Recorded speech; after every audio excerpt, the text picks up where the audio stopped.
Hi guys, I am back for a second video.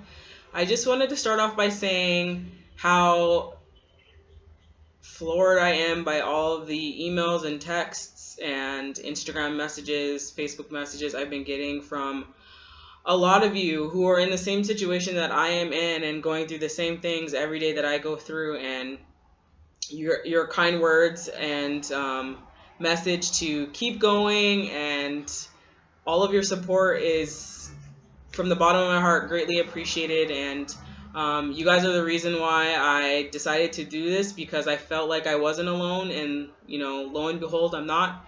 And I just wanted to say, like, I'm just really appreciative of all of the support I'm getting.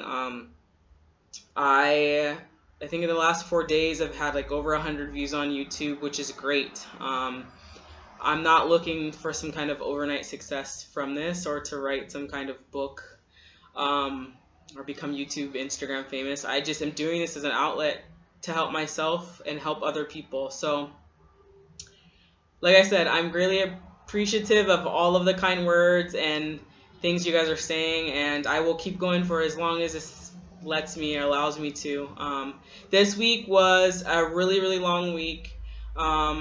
I didn't have any anxiety attacks this week, and it could be because maybe I was so busy with everything going on, but the only reservation I had was doing my first video and posting it. I think I was a little bit anxious about that, but it didn't resonate enough anxiety to have a full-out anxiety attack where, I had the heart palpitations and the chest pain and trouble breathing, sweating, the symptoms. So I kind of wanted to talk about where I left off, my weight journey. Like I said in the first video, if you haven't watched the first video, watch it so you know what I'm talking about. But I was always this 5'5.5", slim built, slim athletic build. I played basketball. I wasn't all that great, but I played basketball. And I was also a cheerleader and on the dance team. And so that's where my fitness came in. I went to the Army, and I was, I think, in the best shape of my life leaving basic training in AIT. I just have always had a slim build. As a kid, maybe like 8, 9, 10, I went through that awkward, chunky face. But, I mean, the normal stuff. But as I grew up, I slimmed out. Having children will do something to your body that no one understands. I gained 80 pounds with my daughter. With my son, I don't really think I gained that much weight. You could barely tell that I was pregnant unless I turned my belly, and then all of a sudden it's like, whoa, it's a pregnant lady. But with my daughter, I had a really, really rough time. I, at first, was not able to gain any weight, and the doctors actually recommended that I terminate my pregnancy with my daughter because, as my doctor put it, she was literally sucking the life out of me. I would throw up every single day, nonstop. I couldn't hold any food down. I was just sick, and it got to the point where I would have to go into the hospital, and they'd do an IV, and they had me on the medication that helps you with nausea, but I was so scared. I didn't want to take it because I thought it might affect my child. So I was really going through it for the first, I would say 6 or 7, to about my 7th month. And then all of a sudden the throwing up kind of subsided, and I was like, oh, I'm out of the woods. And I ate my face off. Everything that I could eat, I ate. I craved pepperoni pizza and pickles. I had a lot of that combination, really disgusting, strange combination, but I still like them both, pizza and pickles, just not together. And I would pile jalapenos and chili flakes on my pizza, and that's what I would eat 99.9% of the time. Very unhealthy. I would crave Jack in the Box, and then I would have my husband go to McDonald's for the fries. So I was just eating unhealthy, and all of a sudden I got to 9 months and I had gained 80 pounds. Seeing it in pictures, I just looked like a normal pregnant lady. But afterwards, I had such a hard time trying to lose the weight. And I can remember certain family members saying to me, "Girl, you gotta lose weight. You already have a baby." My feelings were so hurt, and I was so determined to lose the weight. But um, I started back taking my sertraline, and it got really hard for me to lose the weight. I got pregnant again, we lost the baby, and it got harder for me to lose the weight. And suddenly I'm in the 200s pound wise. I am not blaming anybody or anything. The weight gain was totally on me and my depression and my anxiety. I just kind of imploded into myself, and I no longer cared. As I was explaining before, miscarrying does something to you psychologically, or it did something to me psychologically, where I felt like, why would God choose to take this child from me? Or am I not grateful enough to carry another child? What's wrong with my body? What's wrong with me? I went through that kind of phase in my life, and I had 2 healthy babies, and I felt like, what is wrong with me? And that piled on with a lot of, other aspects of my depression, and it caused me to just kind of shut down. And we were going through moving and a new job, and just a lot of things were going on. And like I said, I lost myself. I kind of went back into me and was focused on everything and everybody else, everything going on in my life, and not taking care of myself. So long story short, I got up to 230 pounds. Heaviest I've ever been. I felt unhealthy. I looked unhealthy. I looked unhappy. One day I finally looked in the mirror, and I was just like, where did this come from? And that was sort of the beginning of me wanting to get off the sertraline and just become an overall healthier person. And I just was not happy with myself, and I was angry at myself for letting it get that far. So I got off the sertraline, and they say that sertraline contributes to weight gain. I don't know if you guys ever studied the medication that you're on, but it does say it contributes to weight gain. But what also contributed to my weight gain is after I had my daughter, actually after we miscarried, after my daughter, I went on the depot shot. And I'm like, yeah, no period, blah, blah, blah.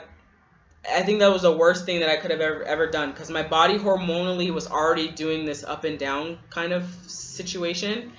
And then at this point, I added this depot shot that does something to your hormones, and I ballooned. So I got off the depot, I got off the sertraline, and I felt like I'm never going to lose this weight. I'm too lazy. I'm not motivated. I don't want to go for a walk. I don't want to swim. Who wants to look at me in a swimsuit? I live in Maui, and there's beautiful people here, and nobody wants to look at this person, this fat person in a swimsuit. So that's what I was going through. I was kind of beating myself up. Instead of looking for a solution, I was finding all the reasons of why I couldn't lose weight. And I started slowly working out, but I got into this thing where I would work out and then lose motivation. Work out, lose motivation. Because I had anxiety about people looking at me. I didn't want to go outside. I didn't want to be judged. And that's something that's always stuck with me all of my life. I have this thing in the back of my head where I feel like I don't want anyone to judge me, because I try really hard not to be judgmental.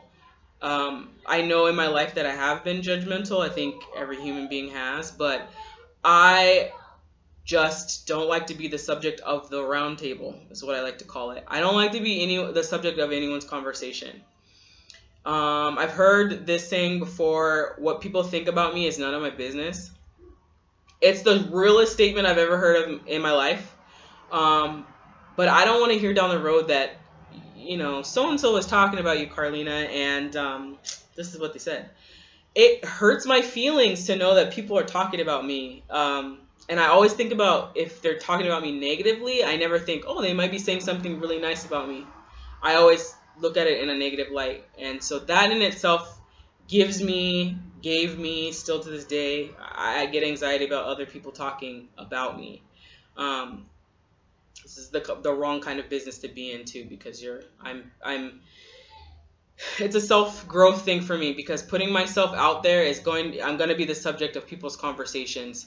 People that I know, they're going to say, hey, did you see Carlina's video? What did you think?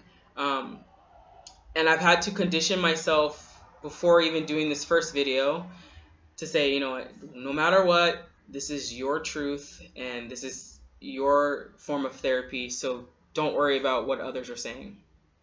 But it's always been something that I've struggled with, just being the subject of the round table. I don't want people talking about me, but what you guys have to say about me is none of my business. So I guess that's a good motto to live by. But moving on.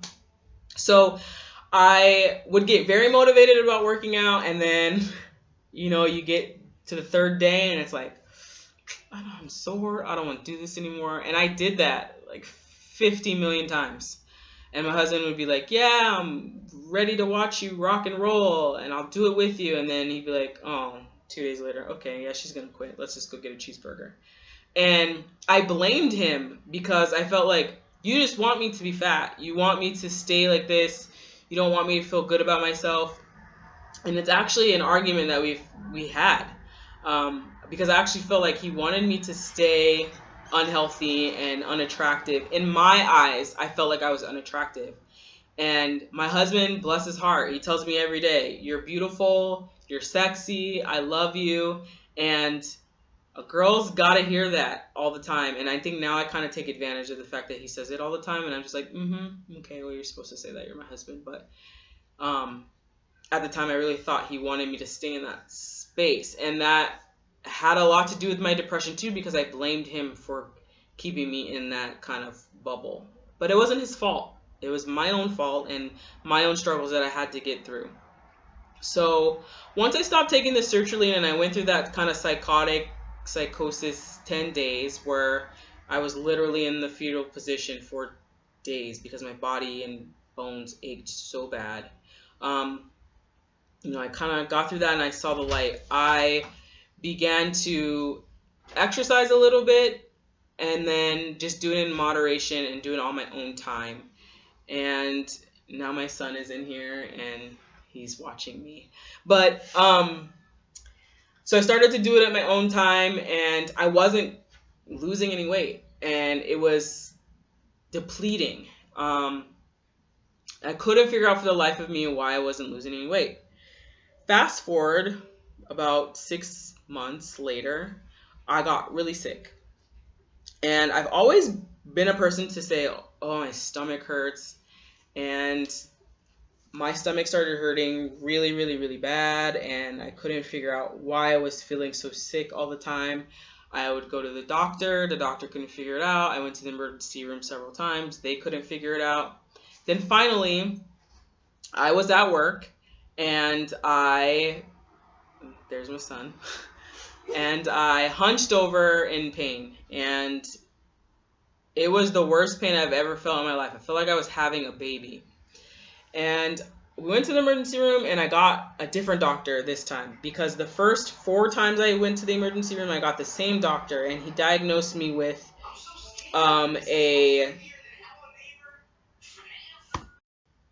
Okay, back.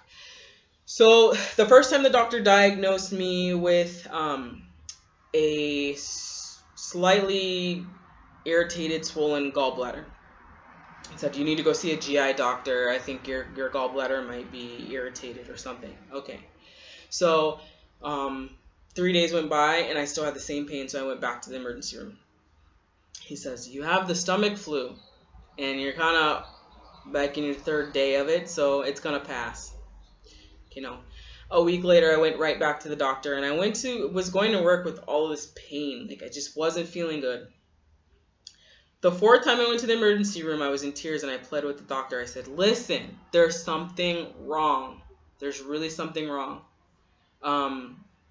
I've been told that I've had everything under the sun, but I really think you need to really check. So he said, you know what, I'm going to take a look and see what the doctor did previously, and I'm going to do the exact opposite, is what he said, as a joke.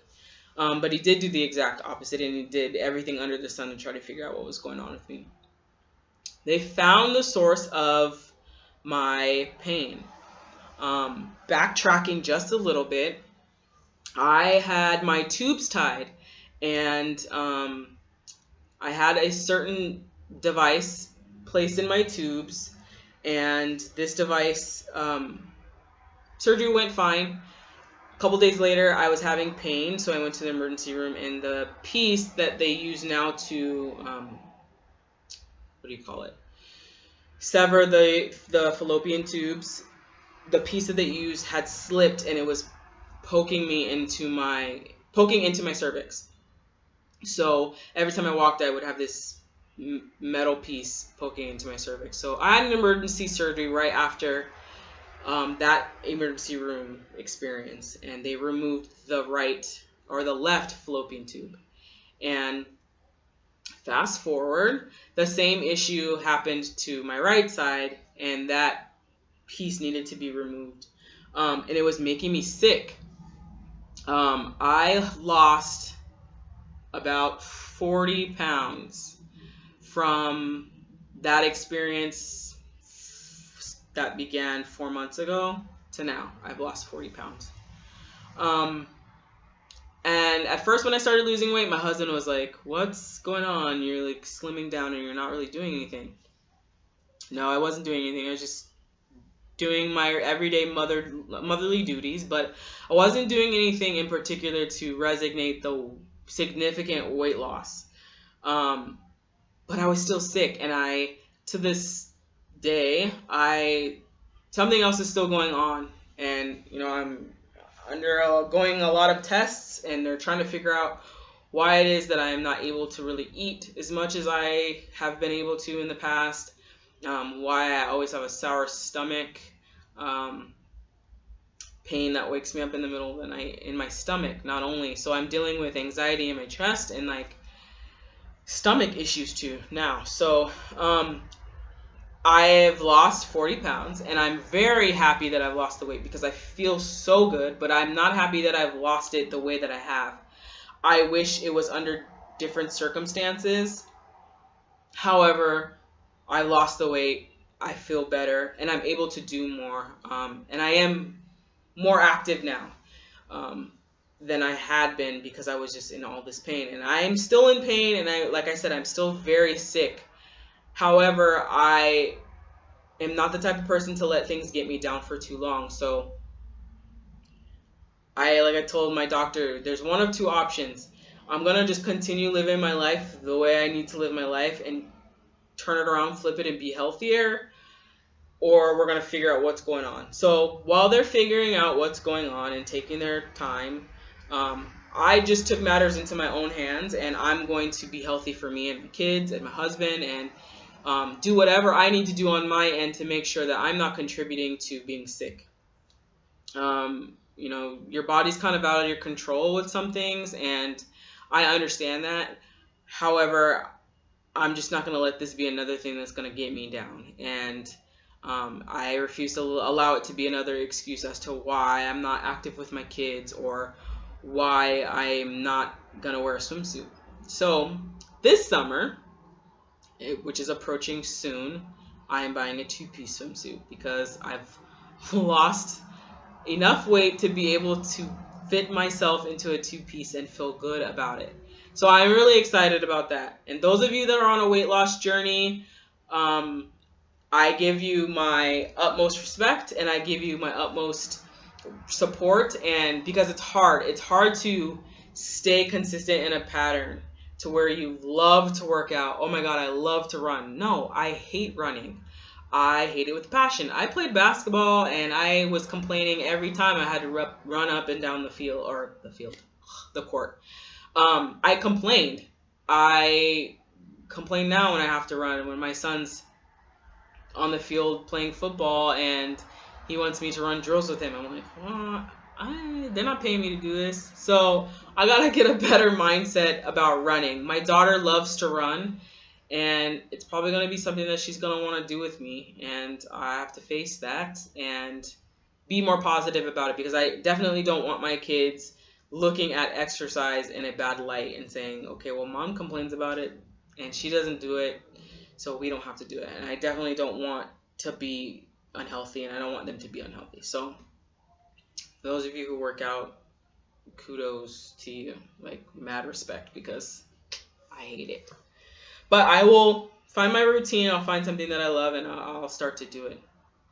But I also wanted to kind of talk about some of the mail that I got that was not so good. Someone anonymously was speaking about my relationship with my father and my biological father, and asking, how at 15 I could realize that I had depression. Well, to answer your question, for me, looking back, that's when I felt like I experienced my first depression bout or battle. I don't know if that was actually the point. It could have been sooner, it could have been later, but I feel like the death of my biological father was the defining point in which my attitude towards life changed. For those of you who know what it's like to lose a parent or have a parent be absent in your life, you can't speak on it unless you have experienced it yourself. And for me, I've experienced it, I've lived it, and it's devastating. It's nothing that you can prepare a child for. And my mom did everything in her power to try to be the mother and the father before she married my stepdad. I feel like she did an outstanding job, and I feel like my stepdad just made it that much more better. But in the meantime, before my mom and my stepdad married, I had an aunt and an uncle who, my Uncle Vaughn, stepped in, and he was I don't cry, but he was very monumental in my life. My grandfather was very monumental in my life, and they helped me be who I am. And everything I do, I think about, my stepdad and my grandfather and my uncle. And my aunt and my uncle, they're like my second set of parents. And my aunt is very straight and to the point. There's no candy coating. You can tell if she's upset or happy. Like, you just know with the both of them. You kind of just know. There's no guessing. And they've always been very supportive of me and very inspiring to me, because they're very successful in life, and they believe that I still at 32 can do and be anything that I would like to be, even if it's the president of the United States. If I told them right now that, hey, I'm quitting my job to be the president, they would support me. They probably talk me out of doing that and maybe going a different route, but they would support me. And that's the kind of support I had. And I think if I didn't have that support at a young age, I probably would have started having depression younger. And I still had their support at 15. It's just that event in my life, losing my biological father, it hurt me. I was sad. But at the same time, I wanted answers. I had a whole other family that I didn't even know, and I knew nothing about until I went to his funeral. And I wondered if they knew about me. I wondered if they looked for me or tried to call my mom or whatever. I wondered.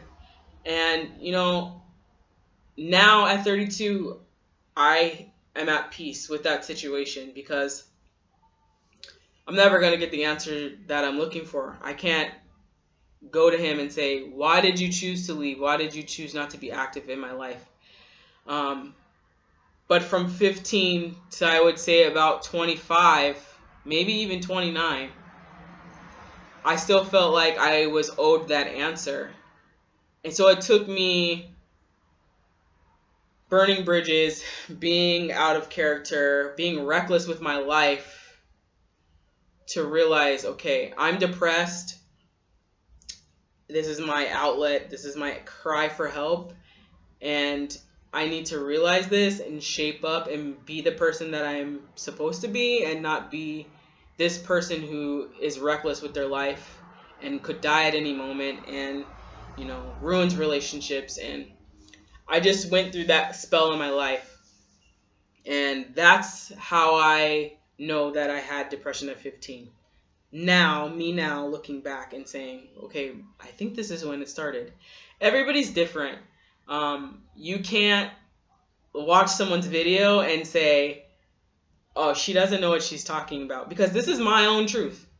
Nobody was there in my brain to walk the walk that I'm walking. And although I had support around me and people to talk to, my own mother can't say, no, I think this is when depression started for you, because she doesn't know. She doesn't know how I was feeling at certain times. Only me. So, like I said, I'm not one to judge people, and I would appreciate not being judged. And thank you for your question, though, anonymous person.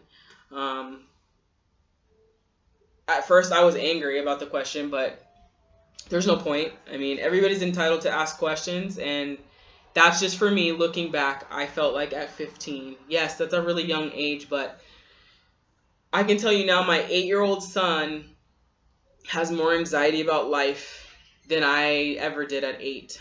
He has more anxiety and worries, and I think it's because it's the way of the world, and our kids are exposed to so many things on the internet and the news, and everything is so instant. And my son is scared. He asks questions that I don't even think I've ever asked my parents as a child, and it worries me. But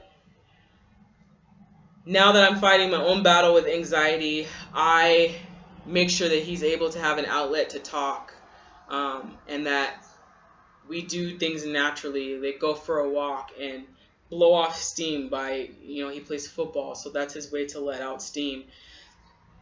But I have noticed that my 8-year-old son, he has anxiety. He's a people pleaser, and he wants to make his teachers proud and his mom and dad proud. So he gets anxious when he has tests, and he feels like he has to do really well.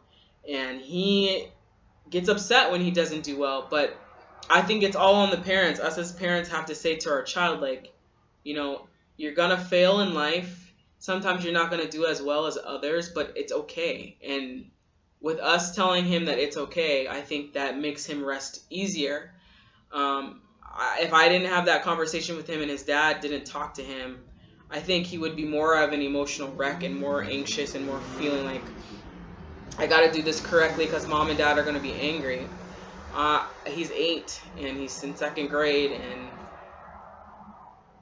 he's a good kid, and he's good in school, and that's all I can ask for at this point. If you're not giving 100%, then you need to give 100%. I don't believe in slacking, but I also don't believe in beating the child up because they didn't perform as well as you would have when you were 8. So, yeah, that's my story about that. But my question of the day is, and I'm going to start doing this regularly, my question of the week would be, how do you combat anxiety? What are some things that you do that helps you really get through your anxiety and depression? Depression can cause someone to just shut down completely and not even want to go out of their own house. I've experienced it. I lived it. There were times in my life where I didn't want to see anyone. I didn't want to get out of my pajamas. I didn't want to shower. I just wanted to stay in one spot in my bed, take several naps, sit in the dark. And no one understands it. You don't understand it unless you're going through it. And I cannot stress that enough. So my question to you, my question of the week would be, how do you combat your depression and anxiety? Who's helping you get through what you're going through?